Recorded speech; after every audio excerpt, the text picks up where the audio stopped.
and like, but once you got through and you got in tight and you were like, and you know, kind of getting those quick uppercuts in when you had him by the back of the head and things like that. But it seemed like sometimes is it a little bit more difficult to fight a guy like that and like Jones, who are almost like have the height, the size of a heavyweight, but also are a little bit leaner, might move better. Yeah, I've been tested way more. The only guy that tested me at heavyweight was Josh Barnett. Mm-hmm. He was tough. He's a mean, ornery son of a gun, man. And he just knows the game so well at this point, you know. Yeah, he knows the game. He knows all positions. He's a very smart person. Mm-hmm. So he kind of like he knows where to make you fight. But yeah, it's been way tough. I think the biggest issue is at times I still fight as if I'm at heavyweight. You know, I'm kind of plodding forward, trying to grab single leg, wrestle, get into the clinch. Whereas these dudes are fast, man. These dudes at 205 are fast. They take that jab. They're moving on their feet. They're jabbing. So I'm having to really set traps. Gustafsson was tough because he was so long and because he's in good shape and he never quits on himself. You can make some guys quit. You know, there are certain guys that they'll roll over, man. Alexander Gustafsson, Jon Jones, those guys never give up on themselves. Mm-hmm. So they're really tough. But the that's your fight game. is easily the toughest fight of my career. That's your game, and that's why I like the way you fight, because you can I watch you break people's wills, and it's just by dragging them to that fence and putting your weight on them. And I've always liked that. Plus, too, and I'm not just blowing smoke here, but I like guys who do most of their talking in the ring. So I was a Couture fan, Dan Henderson fan. That's why I like you, because you just go in and you do what you do. You just wear people down and don't really talk about it. You just do it. So I've always really appreciated it. GSP's another guy, you know. Well, you guys have a little bit more of a tie to GSP than that. Let's not just pretend it's only because let's not just pretend it's only because he doesn't really talk. You know, there's a whole Canadian thing. You know, I know how fight. You know, I know. Don't pretend. You guys probably there might be some national pride in there too. A little bit. There's a little bit of it, but no, Cameron, you know, lately I've been having to actually do a little more talking, though, because the fans look, and I've heard this a lot of times. The fans, they've kind of turned on me, which is okay. I get it, you know, it's okay, but you know, I kind of relate myself to Roman Reigns, John Cena, those types of guys, the guys that were supposed to be the good guys. But the fans just have something that they don't like. Something doesn't resonate with them, and it's okay. But so I've kind of been having to talk a little bit more, and it's refreshing.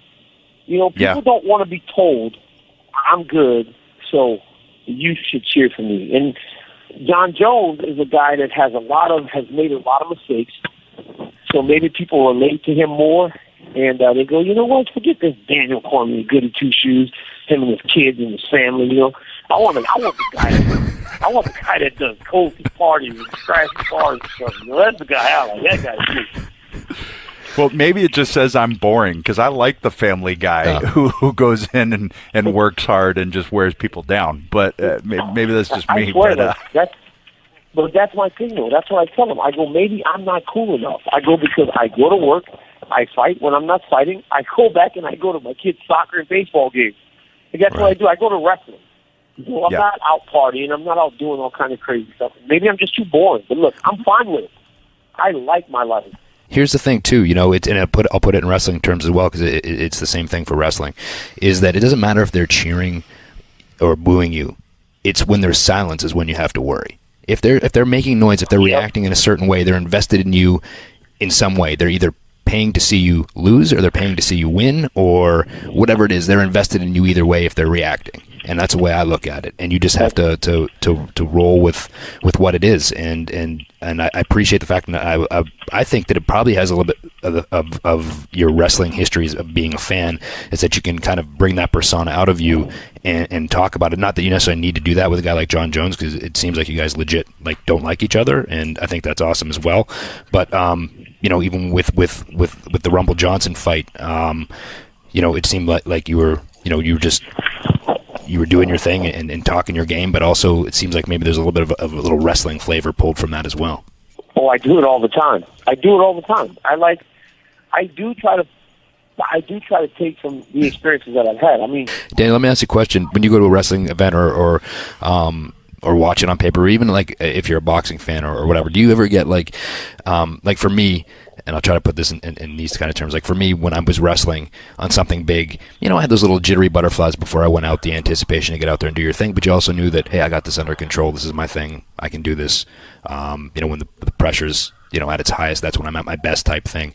But when I don't have control of that, when I personally can't touch the situation, I get nervous. Like, when I watched your fight against Anthony Johnson, I was nervous watching the fight because, one, I wanted you to win, and like I know the power that like a guy like Rumble Johnson has, right? Like he doesn't just like rattle people, like he sleeps them, right? He puts them to sleep with like one punch, and you're just standing there in the pocket, like playing, like I said, almost like taking the will out of him because you're playing right into his game and kind of taking that away from him right off the bat. But do you get nervous, one, watching other events that you don't have control of, and like when do you have a sense of calmness before you go to the octagon that the work is done, or do you kind of have some nerves, or how does that work for you?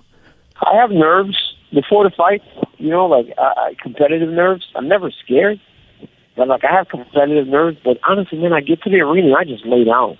I lay on the mat until it's time to start training and getting ready to go. I get super nervous when my teammates fight.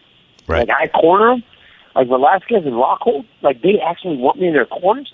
And the whole time, my head is buried into the coach that's in front of me, barely saying anything because I'm so nervous because, like, I can't help them, And the last couple of times that they fought, they've lost. So I'd have to sit there and watch.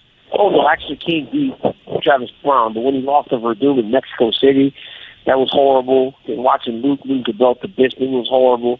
So it's like I get so nervous when those guys fight, whereas when I fight, man, it's like you have all these nerves before. Then they start to kind of fade away when you go to the.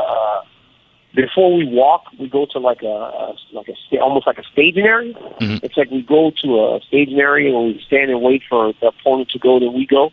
And once I'm there, I'm still like a little bit nervous, anxiety. But once I walk into the octagon, it's all gone. Mm-hmm. It's all gone. And I'm telling you, man, when that octagon door closes, I stand there, guys, and like. It's almost like with everything that's going on around me, 18,000 in Buffalo, it's almost like I can hear that pin drop in the gate when the door closes. Because it's like everything else is just gone. It's just me, my opponent, and the official. And every time it's almost like I hear boom, and I hear the pin drop, clink. I'm like, all right, it's time to go. And it's like it's the weirdest thing that I feel like I hear it every time I fight. I feel like I hear when they actually put the pin in, because that means it's time to go. Yeah. Crazy. It's fascinating to me the way an elite athlete's mind works different than I think just the average person's, and the things that, the way that an elite athlete, their mind computes things differently. Oh, man, I'm telling you. It's just you're so in the moment. Like, I mean, you can feel like, it's like you have to be so aware because one strike or one thing can put you out and you're done. One mistake and it's over. Yeah. So you have to be like super aware, man. Your antennas have to be up, and I think because my antennas are perked up, I hear it and I hear that clicking sound, and it's almost like okay, And everybody always asks me, "Are you scared?" I go, "Well, okay, you think that's the time to be scared? I mean, I've got myself here. I might as well fight. Can't go anywhere else. I'm locked in here." Not like I can just go, okay, guys, I changed my mind. I don't want to fight. It's like what Adam just said about elite fighters or athletes thinking or being on a different wavelength almost. Like I think about too, like how like you dominated heavyweight, then you moved to light heavyweight, and you're undefeated, and you lost the fight to Jon Jones, and sometimes a loss can kind of almost derail somebody. I think about like a guy like Chris Weidman, who's recently lost a few in a row after he had his first defeat. Even Rousey or even Chuck Liddell, like after he got beat by Rampage, I mean, it kind of wasn't really the same after that. And I think of guys like you, it almost made you better. Or like a guy like Conor McGregor, even when St. Pierre lost, like something like to that level of an athlete, it almost made you better. And what was your mindset after that? I was demoralized, man. I was, Selena and we had our two young kids at the time, and he would take them out all day to just give me time to sit in the dark and really deal with it, because I needed to deal with it. I needed to hurt. You know, like some guys are like, well, you got to get back on the horse. You got to get back. You got to get out into the world, see that people love you. Nah, I needed it to hurt. I needed to sit with my loss and let it sting and burn. So I would sit there all day and I would watch it over and over and over and over again in the dark for 3 weeks, where she would say, you know what, I'm going to take the kids out, and I would just sit there and let it burn and let it eat me alive. Because if you let it eat you alive, you realize you never want to go through that feeling again. Mm-hmm. So, yeah, man, I just let it tear me apart. I let it really tear me apart. Kind of may not be the healthiest way to deal with it, but I think it's made us better on the opposite side. Now, reality is we got the fight for the belt right back again because of Jon's indiscretion. So that helped. But I let it tear me apart, man. I let it break me down, eat me up, and chew me up, spit me out, and see how I come back on the other side. And obviously, I've won 4 fights in a row now, and it's back all good. And we're right back to square one with the one guy that actually beat me, you know? Yeah, I mean, speaking of that, how you feeling about everything now? You, like you said, his indiscretions, you know, we all hope he's past them and in a better place. But, I mean, what do you think? What do you think going into, I know you've been here before a few times, but here we are again with that on the horizon. What are you thinking? You know, it feels good, man. Jon and I have been scheduled to fight 5 times. We fought once, you know. So I hope that everything gets done and we get to fight in Anaheim, because he's my white whale, man. You know, he's that guy that I have to go and chase down. I have to get it done. You know, for me and my legacy, for my sanity, for me as a competitor, I have to stand across the octagon from Jon Jones again and win this time. It sucks to lose, but it sucks to lose and know that you did not fight your best and get the most out of yourself. There's